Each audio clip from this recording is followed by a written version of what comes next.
Hello, my dears. I hope you're all having a really good first month of the year and that you've been able to make some headway, some progress with your New Year's resolutions or the goals that you've been manifesting for yourselves.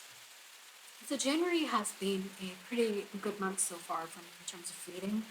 I have had some really tough decisions to make in terms of my career this month, and so reading has given me a very nice escape, a very nice way to navigate my feelings. Although it wouldn't seem like I've read that much, but I have completed Caraval, and then it's second book, Legendary, and right now I am on the third book, Finale.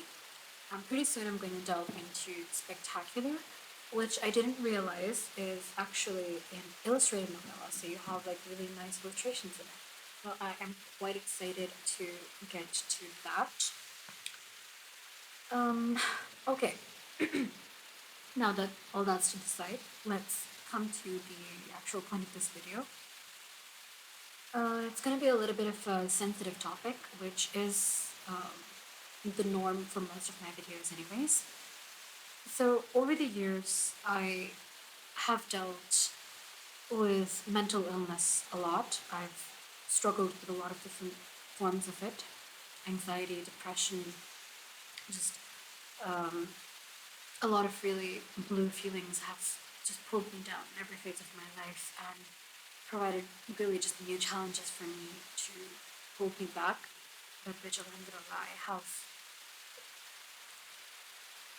learned how to learned how to control and how to lead my life, how to try to take, as they say, take it forward one day at a time, and how to rise despite that and prove myself, my worth to myself. Because that's the only person that you should be worried about, yourself, and proving your worth to yourself, right? Uh, Now, about a week ago, I had a really bad meltdown in my office since I had discussed before as well that my workplace is quite toxic, quite chaotic, and the job that I have, which I will let you know, is that of a project manager or a project specialist. So there's a lot of accountability on me, a lot of just responsibility, and it's a little bit more than necessary in my particular line of work.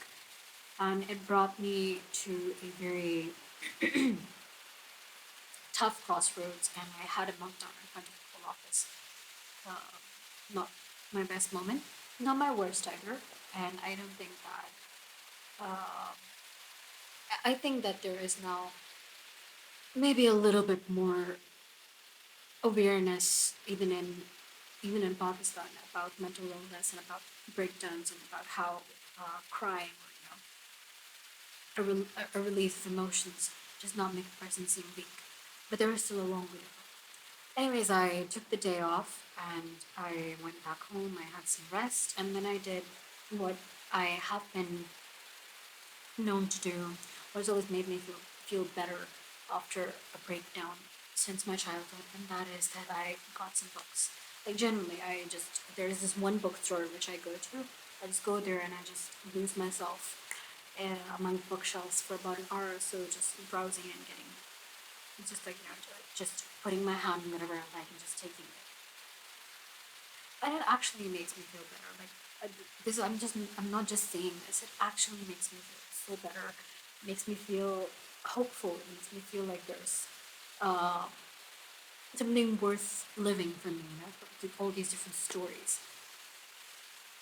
And I also just read a while ago that collecting books, we've always talked about how reading books and collecting books is, they're both different hobbies. But I read it in a more sort of interesting perspective. I read about it in a more interesting perspective. It was like the way that people have wine cellars in which they have these different like really old wines, This is from 1900s, this is from the 1800s, and so on. And they just have these like collections which they have placed there to like open or to, just use when you have some celebratory moment or some moment of grief, some tragedy occur. In that same way, we collect books. So we have this sort of wine cellar assortment of books to, open at different time periods of our lives, or even not to open at all, to just have there because we have this collection of stories. So I read that and that really felt very interesting to me. Okay, moving on to the books that I got. Let me show you. So you can see that these are actually quite a hefty lot. Most of these are going to be classics, and then these here are also some books that I got like a few days ago, so maybe at the end of the video I can show you them. Let me get my scissors and let me cut open these books, initiate the ceremony. Alright, now, like I said, most of these are going to be classics because I really want to read more of those, and classics are actually um, one of those books, one of those genres which are actually like really worth and which really like stay with you for a long time, right? Okay, we're gonna start with Geoffrey Chaucer's The Canterbury Tales.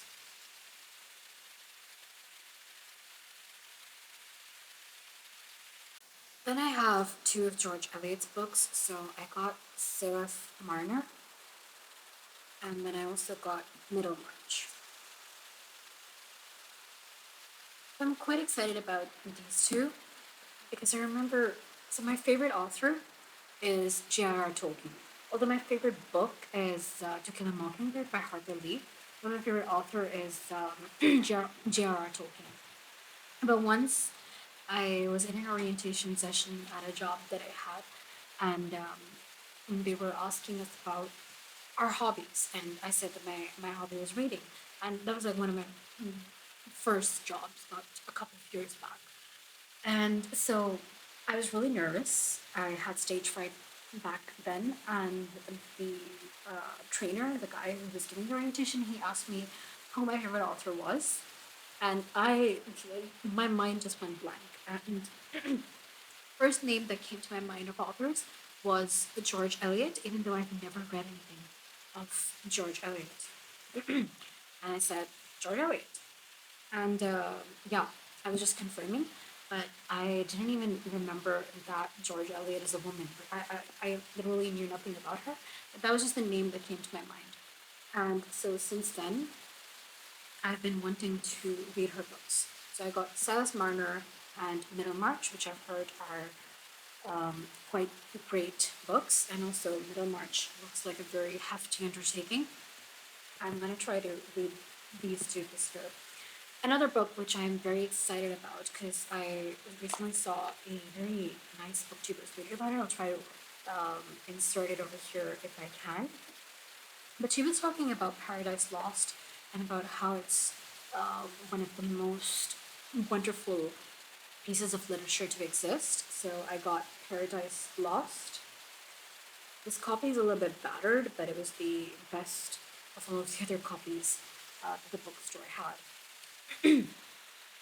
So she actually read this in one day, I think, if I recall, which is crazy because it seems to be very, very heavy subject matter. So I'll see. I also really want to get into this one this year for sure. Then we have three books from Thomas Hardy. So we have A Pair of Blue Eyes, Under the Greenwood Tree, and finally The Woodlanders. Quite interested in these as well. I have talked about this before, but I want to do some series where I read all of the books of authors, maybe in like an alphabetical order. And the authors in an alphabetical order, and then the books, of course, in chronological order, so that I can just compare and contrast the author's work over time. And Thomas Hardy, of course, is going to be one of those authors. All the classics I would like to include that in this. Okay, next I got Alexander Dumas' The Man in the Iron Mask. Now, I do have The Count of Monte Cristo and what's the other one? The Three Musketeers. I tried to read The Count of Monte Cristo because it's so much publicized and people have created such hype for this amazing book that just changed the course of literature. Um, there was this amazing drama also I've heard, but I just didn't. I tried, but I didn't like the writing as it started. I didn't read through enough of the book. But I think this was a few years ago and I was quite young at that time, so maybe that's the issue. But yeah. So The Man in the Iron Mask, I believe there's like a movie for this as well. I don't recall that one. Then I have Alexandra Pope's The Rape of the Lock. I don't think this is the complete book or play. I feel like this is an abridged version because this is really short. Let me know in the comments if you know. Okay. Then I have Steinbeck, again another author that I really want to read. I believe Beast of Eden. I want to read that as well. But I have his The Pearl. Next, I got a companion for another really huge book which I'm scared of, which is Anna Karenina, Leo Tolstoy. I have not read Anna Karenina because it's such a huge book and it's such a challenge. This is again one of the authors that I want to get into this year, so I definitely want to read Anna Karenina, and then I'm sure you might have guessed it by now, but it's War and Peace. I want to read this too this year. Let me look at the size of it. It's huge. It's a really big book. How many pages is it? Let me see. Okay, this copy is 981 pages. A lot. And then a really sweet book thrown in over here. It's a book that gives me really like nostalgic flashbacks of my youth, of my of my youth, of my childhood basically. And when I watched this movie, Bridge to Terabithia, it was a very whimsical, really sweet sort of film, and very one which, if you're a child watching it, you get like really immersed in it, and you just lose yourself in it. So I saw the book to that, Bridge to Terabithia, so I had to get it, obviously. Okay, back to classics. I have Dr. Jekyll and Mr. Hyde by Robert Louis Stevenson. Okay, and I have, I believe this is a self-help book, but I'm not sure. It's Malcolm Gladwell's What the Dog Saw. I saw some other books by Malcolm Gladwell as well while I was at the store. This is not an author that I had heard of before seeing this, and the other books didn't seem to excite me as much as this one, and that's only because of the name What the Dog Saw. And I read a little bit of the back, and what hooked me was this description. In his brilliant and provocative new book, covering everything from criminology to ketchup, job interviews to dog training, Malcolm Gladwell shows how the most ordinary subjects can illuminate the most extraordinary things about us in our world. So that really drew me to it, and so I decided to get it. Then this is a book which I have been seeing a lot on YouTube, which is Jack London's White Fang. So quite excited for this as well. Okay, throwing in another classic. I remember I read The Time Machine by H.G. Wells when I was a kid, and I read like an abridged version, and it wasn't very nice. So I plan to read that again as well. And then I got The Island of Dr. Moreau. Okay, let's see what other classics I have. I have two books by D.H. Lawrence. I believe this is the guy who wrote. There's something called Rainbow something, but I want to get into this as well.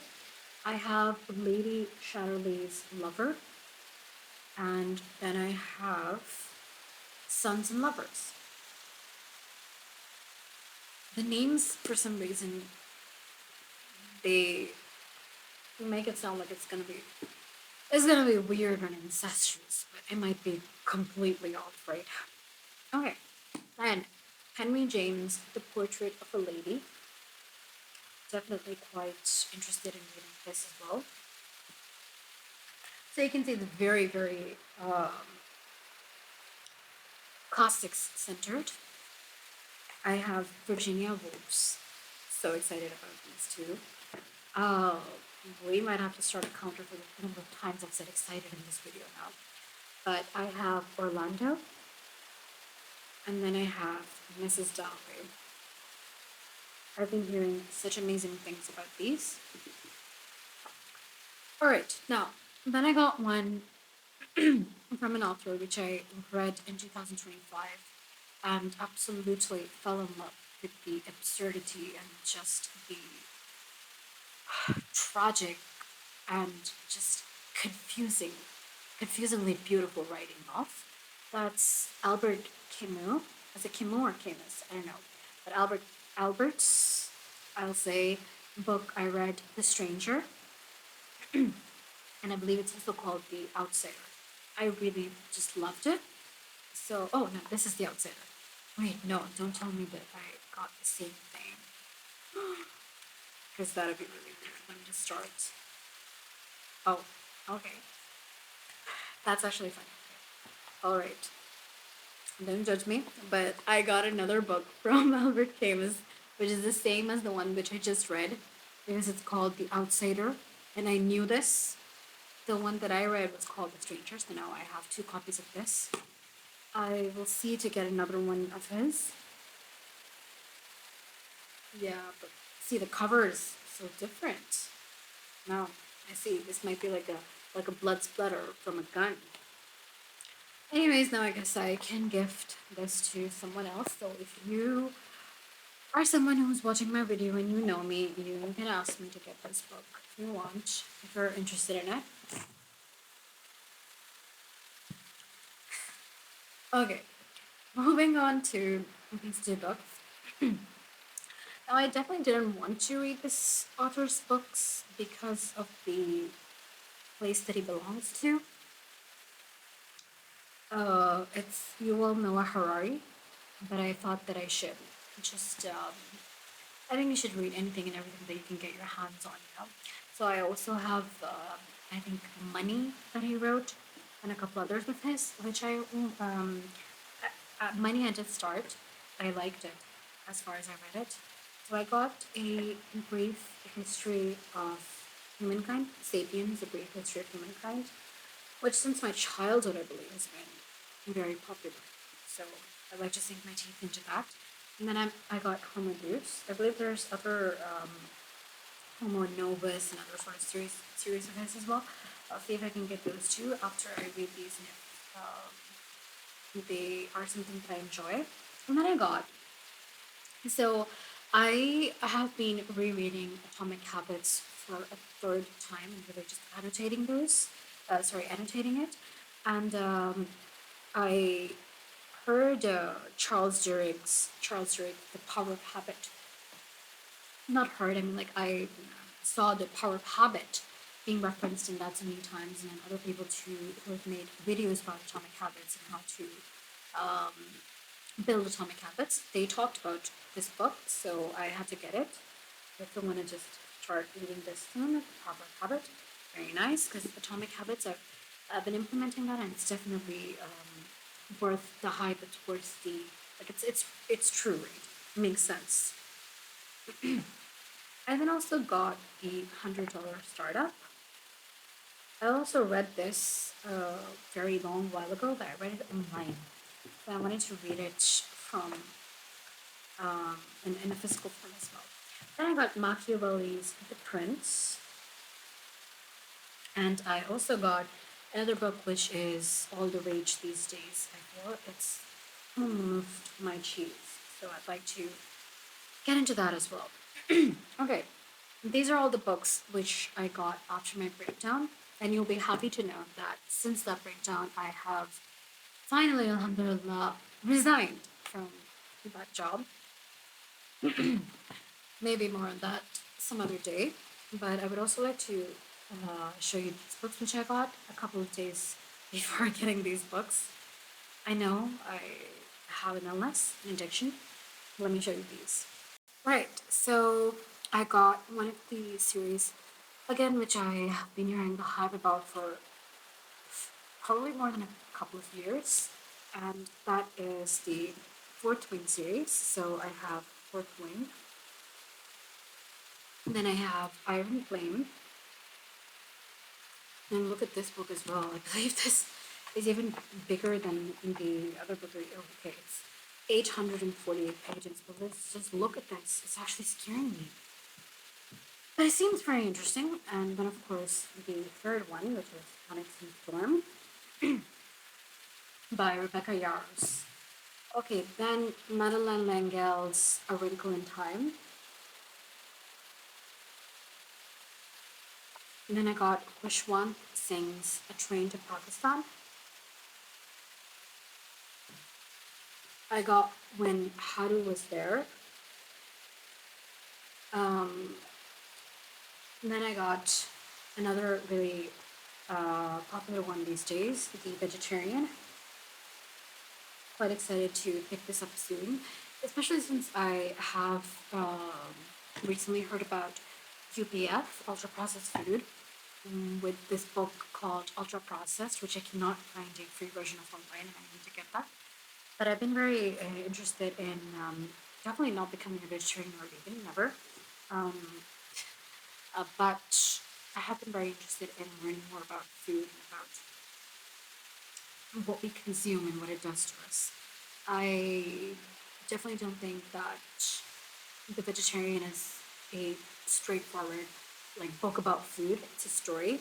So if it is about food, it is. But I've heard that it's a very beautiful story and a very triggering one, right? One which is going to be very thought provocative. So I'd love to get into this very soon. And then I got Friedrich Nietzsche's On the Genealogy of Morals. And then finally, since I have been eyeing this book for a very long time, I don't think it's a very popular book. It's a self-help book, and I have been trying for really long to try to get my sleeping schedule in place and to wake up earlier. And I feel that reading this book is going to, just like reading Atomic Habits, motivated me to start um, focusing more on implementing Atomic Habits. This is gonna start to like just help me get more motivated to waking up earlier. And that is the 5 a.m. Club. So I hope by I think Robin Sharma. So I hope that I can join this 5 a.m. Club soon. Anyways, that is it for the books. This video is a little bit too long, I think, but I very much enjoyed making it because I just think that I feel my best. I feel the most comfortable when I'm surrounded with books. I I don't know. This is just the way that I've been since very young age. I believe that a lot of thanks goes to my parents who made me get immersed and who made me just fall in love with this beautiful, beautiful, just hobby, pastime, just like lifestyle, I'd say, of reading. Anyways, that is it. See you pretty soon, inshallah, for the January wrap up and then the February TBR. Thank you guys. I would really appreciate it if you could support me by leaving a like and by subscribing, sharing this video as well. See you next time. Bye.